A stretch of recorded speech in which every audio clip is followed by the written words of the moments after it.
Seguimos en el estudio del sacerdocio,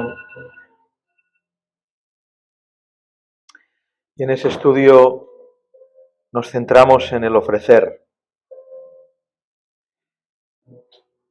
¿Qué tenemos para ofrecer delante del Señor?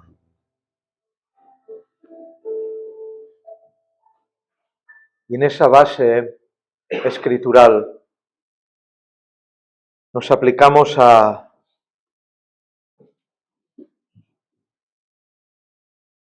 no creer que la gracia es gratis.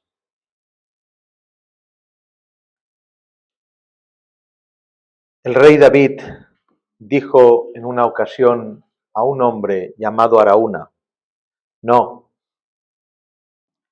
sino por precio te lo compraré, porque no ofreceré al Señor mi Dios holocaustos que no me cuesten nada. Entonces David compró la era y los bueyes por 50 siclos de plata. Se esgrime esta historia en el devenir del pueblo de Israel y del reinado de David, al momento en que la mortandad del Señor por juicio es extendida en el pueblo. En ese momento llega al crucial momento de ofrecer al Señor holocaustos para el cese de la mortandad. Y el rey David contempla una era, un lugar donde levantar un altar y ofrecer holocaustos de paz al Señor.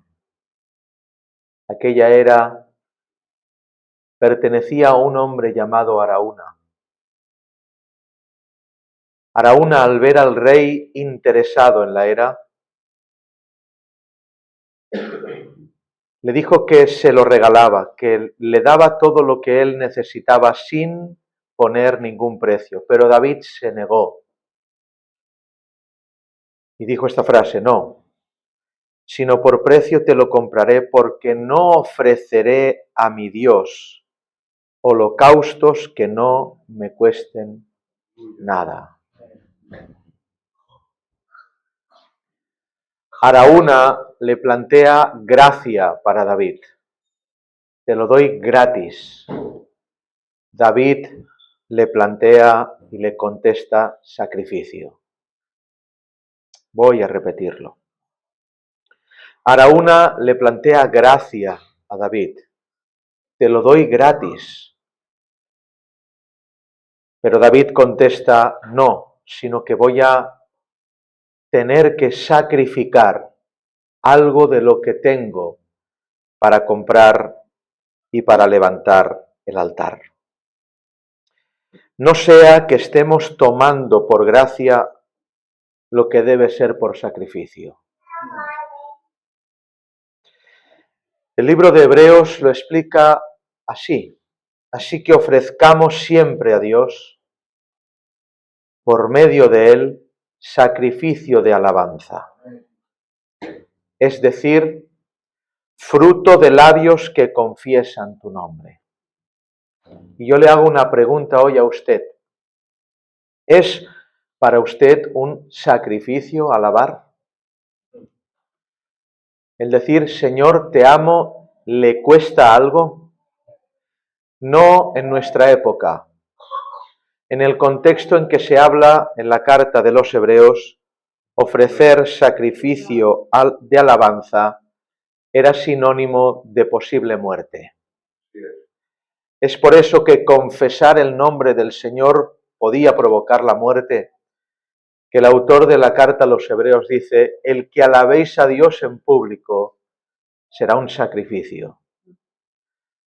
Gloria tenga el nombre del Señor. Porque la ofrenda tiene que costar. Lo voy a repetir. A ver si os entra de una vez este concepto en la mente. La ofrenda tiene que costar. Si no cuesta, no es ofrenda. No lo es. Tiene que ser un sacrificio. David impide que alguien le dé por gracia lo que tiene que ser por sacrificio. La ofrenda va directamente relacionada con el sacerdocio. El apóstol Pablo en el capítulo 12, verso 1 y 2 de Romanos dice así: así pues, os ruego que presentéis vuestros cuerpos en sacrificio santo, vivo, agradable a Dios, que es vuestro culto racional. Que presentéis vuestros cuerpos. Presentad vuestros cuerpos en el ruego del apóstol Pablo no excluye nuestro bolsillo. Voy a repetirlo. La presentación de nuestros cuerpos no excluye nuestro bolsillo. Hay quien es, un poderoso adorador, levanta oraciones que no veas, pero el bolsillo no adora a Dios. Porque no le cuesta levantar su voz para ser visto, para ser escuchado, tiene fraseología para orar, pero no tiene converso el bolsillo. Y el apóstol Pablo lo dice así: presentad vuestros cuerpos. Significa de la punta de la uña del pie hasta la coronilla. La ofrenda a Dios va en contra de nuestros deseos egoístas. Es por eso que es un sacrificio. Aquella forma que nos enseñaron de las monedas, el euro o los 20 duros, aquello no tenía nada que ver con lo que el Señor demanda. Es otra cosa absolutamente distinta. La ofrenda va en contra de nuestros deseos egoístas. Y cuando se hace correctamente, secciona el intento del yo de entronarse en nuestro propio corazón. Cuando alguien ofrenda correctamente, está matando su ego. Cuando alguien ofrece correctamente, está asesinando a su yo. Y en esto quiero centrarme, en lo que voy a decir ahora. Qué tontos somos. Qué estúpidos. Porque existe un gozo indescriptible en el dador alegre.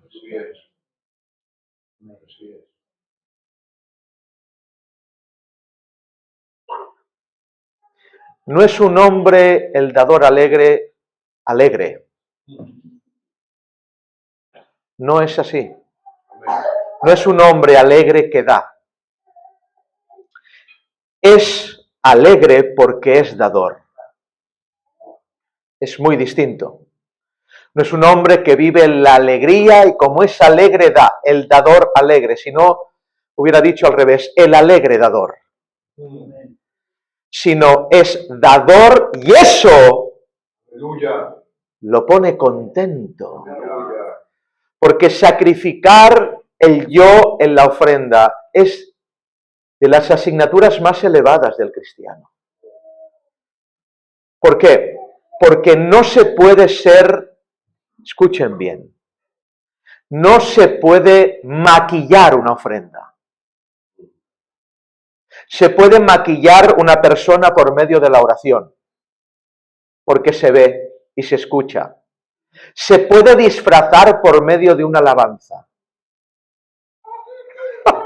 Se puede disfrazar en un púlpito, pero de aquello que es íntimo de él con Dios, no se puede disfrazar. Es muy elevado lo que estoy diciendo.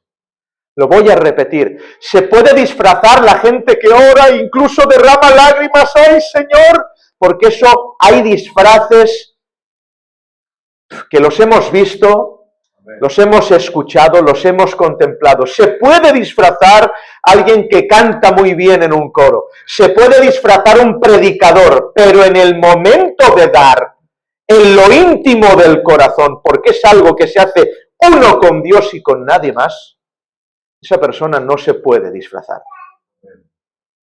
Es por eso que el dador alegre es alegre porque es dador, no es un hombre alegre. El dar, el ofrecer, el ofrendar, puede levantar un alma de su peor cárcel. A veces hay enfermedades del alma por causa de ser negligente en lo que das. Hay juicios de Dios por ser negligente en lo que das. Lo dice la palabra del Señor. No destruiré el sacerdocio, destruiré el sacerdote. Porque el sacerdocio es un concepto, el sacerdote es una persona. Y hay gente enferma porque tiene una enfermedad con el dar. Pero el dar puede levantar un alma de su propia cárcel. ¿Por qué? Porque os quedáis con la segunda parte del texto, pero no la primera. El dador alegre, David le dice, Dios ama. Hay una acción de Dios en favor del dador alegre. Y Dios puede levantar una persona por la obra sacrificial de dar. El dar es un sacrificio. Lo ama Dios y le otorga la alegría del dar. Señor, te ruego, Dios mío, que nos des por favor la alegría de dar. Que no se haga por amargura o por contienda, sino danos la alegría de dar. El acto de dar es un acto profundísimo, porque tiene en consecuencia una alegría que es anterior al acto. Cuando uno propone en el corazón, como dice el apóstol Pablo, lo propone en el corazón y esa propuesta le causa alegría. Porque si la propuesta no te causa alegría, así es. ¿Quién te habló? Si lo que Dios te dice no te causa alegría, si lo que propone Dios en tu corazón no te causa alegría, y esa alegría es anterior y también posterior al dar, porque hay quien se lo propone con alegría, pero cuando lo dio se arrepiente. Pero el verdadero adorador tiene alegría antes de dar y también después de dar. Hay una correspondencia del dador a Dios y posteriormente un gozo inefable y una sensación de alivio indescriptible por el que da. He visto testimonios de esto. Gente con una angustia por dar y hipócritas por una angustia por no dar. De todo hay en la viña del Señor. Una angustia porque ahora tenemos que dar esto. Sí, pero no tienes nunca angustia para llenar las manos de tus hijos de chucherías cuando salen del culto. Y todos comen patatas y te gastas 5 euros en el señor de al lado que lo vas a hacer rico. Pero esos 5 euros no van a ser para la ofrenda de Dios porque eso te angustia. Hipócrita, arrepiéntete. Arrepiéntete. Estás en una cárcel de oscuridad, no entendiste nada. El acto de dar es una correspondencia del dador a Dios y posteriormente un gozo inefable en el que ha dado, porque se ha liberado de una deuda. ¿Qué deuda? La demanda de Dios. Tú me lo demandas, Dios, yo lo hago. Tú me lo pides, yo lo doy. Hay quien se piensa quizás que es como aquello, ¿no? Hay quien ve en la voz de Dios la voz del diablo. Y así la interpreta. Cuando toca dar mucho, esto no puede ser de Dios, esto tiene que ser del diablo. Acordaros de Jefté, que dijo a la primera persona que salga por el monte, delante de ti te prometo, Señor, que la sacrifico. ¿Y os acordáis lo que pasó? La primera persona que salió por el monte fue su hija. Otro diría, esto es del diablo, a mi hija no te puedo sacrificar, pero Jefté la sacrificó. Porque cuando te cuesta y es un esfuerzo, ves que no puede ser del Señor. Así es. Sí es. El acto de dar. El dador alegre es alegre antes por la inquietud que tiene, tengo que hacerlo, tengo que hacerlo, tengo que hacerlo. Y hay sanidad cuando lo hace. Y hay alegría cuando lo hace. Y después de hacerlo hay un gozo inefable, no un arrepentimiento. Ay, si ahora tuviera aquel dinero que di. Ay, si ahora tuviera aquel coche que di. Ay, si ahora tuviera aquello que di. No has entendido nada. No entiendes lo que es el trato de Dios. Y es por eso que algo muy importante en esto que quiero clasificar y seccionar es uno de los trucos más hechos por los telepredicadores para que haya una respuesta en dar de la iglesia. Y es la emoción. Muchos de los telepredicadores emocionan al pueblo para dar. ¿Cómo lo hacen? Tratando de hacer entender a la gente que lo que dan va a ser multiplicado. Les emocionan para que puedan dar. O se emociona con alabanzas, porque cuando tú estás en el Irbasaya Raba, te emocionas y darías, pero luego te arrepientes cuando la espuma baja. Porque cuando se te predica y te cae la lagrimita, sí, sacrificarías los 5 euros del pakistaní para dárselo a Dios, pero cuando ya no hay lagrimitas, te olvidas de Dios. La emoción es una de las bazas de los mentirosos para que el pueblo dé. Cuando esto no debe ser así. La emoción es una enemiga de la adoración. Y de la adoración genuina. La mayor parte de las veces que un dador alegre da, no recibe esa información en la iglesia, sino orando en casa.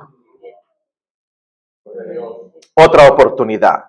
Es la inquietud que pone el Señor para quitarte de lo tuyo y aportarlo a su obra.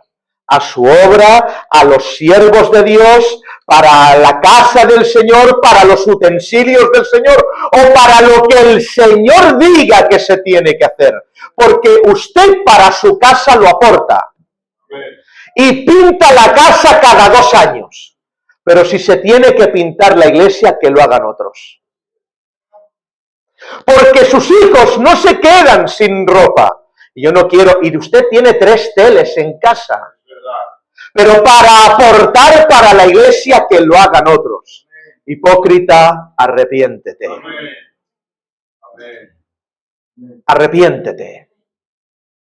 Porque en mi casa no falta un seguro de salud. Y se pagan fortunas para la salud física, pero uno no aporta lo mismo para la salud espiritual. Porque en realidad no te importa. Porque no te creíste el Evangelio. Porque estás en una iglesia para calentar una silla y calmar tu conciencia de que estás en una iglesia bíblica, pero no te creíste el Evangelio. No has valorado el alma antes que el cuerpo. No tengáis miedo del que puede matar el cuerpo. Más bien temed a aquel que puede tomar vuestra alma y enviarla al infierno. La ofrenda y la emoción. La emoción es contraria a la adoración verdadera. Uno de los trucos es esto: emocionar a la ofrenda para que a la audiencia para que ofrenden generosamente. Usar la emoción para llenar el arca. Otros tienen el pensar empresarial en ofrecer la doctrina correcta. La ofrenda es adoración y no es otra cosa. El otro día estuve en una iglesia predicando y había un buzón en un lugar. Y cada uno, cuando pasaba por el buzón, así, mira, esto es para el buzón. Y echaban ahí. Esto tampoco es. No es ni emoción ni un acto de empresa. Es un acto puro de adoración. Amén. Lo voy a repetir. Es un acto puro de adoración. La emoción nunca ha sido buena compañera para la adoración. Elías en el monte, un hombre muy emocional, contempló que a veces la mejor adoración está en ausencia de emoción. Pasó un viento recio, pero no estaba allí el Señor. Pasó otro que rompía las piedras, pero no estaba allí el Señor. Y fuera de la emoción, pasó un silbo apacible. Y allí sí se encontraba el Señor. ¿Nos trata el Señor en esto? ¿O usted se plantea lo que echa cada día en la emoción de la iglesia? No, es en casa, cuando usted ora, cuando está delante del Señor a solas. ¿Qué es tuyo, Dios mío? ¿Qué es lo que me demandas, Señor? Porque la emoción nunca ha sido buena compañera para la adoración. Por la emoción hay muchos bautizados. Por adoración hay pocos discípulos. ¿Cuánta emoción en aquellos hombres? Fijaros qué emoción, que empiezan a cantar 850 hombres. Y siguen tan emocionados que empiezan a dar saltos. 850 hombres. La emoción crece, tanto es así que agarran espadas y empiezan a sajar sus espaldas en sangre. Vaya culto, ¿eh? Era un culto a Baal. La emoción no tiene un compañerismo con la adoración.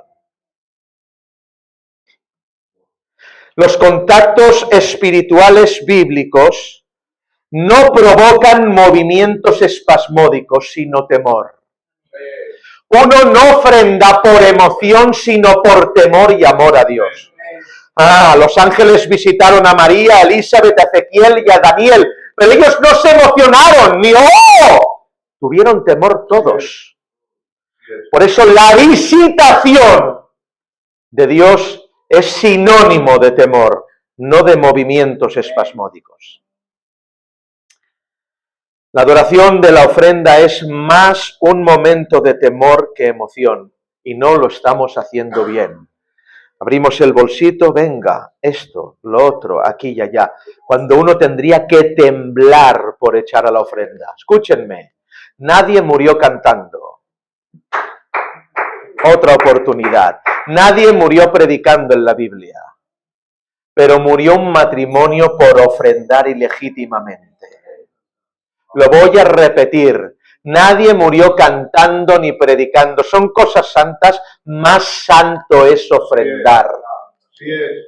Ananías y Zafira murieron por ofrendar ilegítimamente. Y escúchenme, ofrendaron el 50% de una casa.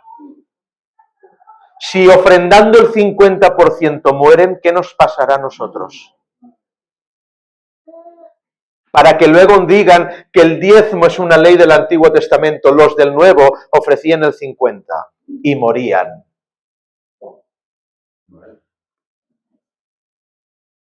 La emoción puede driblar tu ego, pero la ofrenda echada será profana por el momento después de la emoción. La emoción llevará al arrepentimiento al impío.